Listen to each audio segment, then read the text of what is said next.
नमस्कार। आपका एक बार फिर स्वागत है। पिछले वीडियो में हमने सीखा कि किसी भी बिजनेस के ट्रांजैक्शंस को डबल एंट्री सिस्टम के माध्यम से कैसे रिकॉर्ड किया जाता है और उन्हें जनरल लेजर में कैसे व्यवस्थित किया जाता है।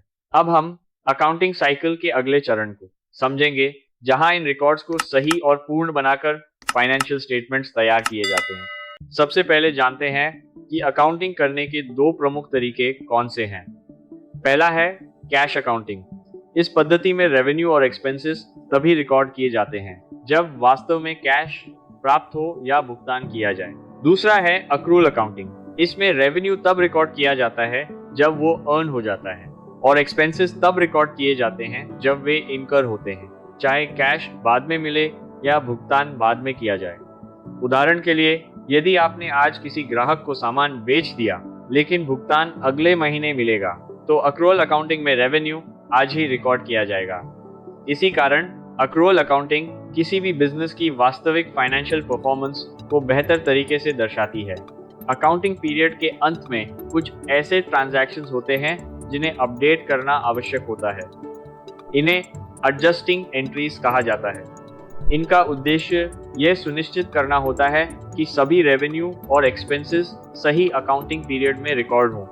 उदाहरण के किसी मशीन की डेप्रिसिएशन, कर्मचारियों की अक्रूड सैलरी या पहले से दिए गए इंश्योरेंस प्रीमियम जैसे प्रीपेड एक्सपेंसेस को समय के अनुसार समायोजित किया जाता है। यदि ये एडजस्टमेंट्स नहीं किए जाएं, तो फाइनेंशियल स्टेटमेंट सही तस्वीर प्रस्तुत नहीं करेंगी और बिजनेस के प्रॉफिट या फाइनेंशियल पोजीशन का आकलन गलत हो सकता है। जब सभी एडजस्टिंग एंट्रीज पूरी हो जाती हैं, तब तैयार किया जाता है एडजस्टेड ट्रायल बैलेंस। इसमें सभी अकाउंट्स के अपडेटेड बैलेंसेस शामिल होते हैं। इसका मुख्य उद्देश्य ये सुनिश्चित करना है कि सभी डेबिट बैलेंसेस और क्रेडिट बैलेंसेस अभी भी बराबर हैं। यदि दोनों बराबर हैं, तो इसका मतलब है कि अकाउंटिंग रिकॉर्ड्स सही हैं और अब फाइनेंशियल स्टेटमेंट्स तैयार की जा सकती हैं। अब बारी आती है सबसे महत्वपूर्ण चरण की, फाइनेंशियल स्टेटमेंट्स तैयार करने की। सबसे पहले बनता है इनकम स्टेटमेंट। ये बताता है कि किसी निश्चित अवधि में बिजनेस ने कितना रेवेन्यू कमाया, कितने एक्सपेंसेस हुए और अंत में प्रॉफिट हुआ या लॉस। इसके बाद तैयार होती है बैलेंस शीट। यह किसी निश्चित तारीख पर बिजनेस की फाइनेंशियल पोजीशन दिखाती है, यानी उसके एसेट्स, लायबिलिटीज और ओनर्स इक्विटी।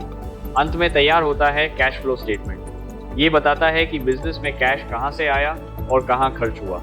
इन तीनों रिपोर्ट्स को साथ में देखकर किसी भी बिजनेस की फाइनेंशियल हेल्थ को पूरी तरह समझा जा सकता है। तो इस वीडियो में हमने जाना कि अकाउंटिंग रिकॉर्ड्स को कैसे अपडेट किया जाता है, एडजस्टेड ट्रायल बैलेंस कैसे तैयार होता है और अंत में फाइनेंशियल स्टेटमेंट्स कैसे बनाई जाती हैं।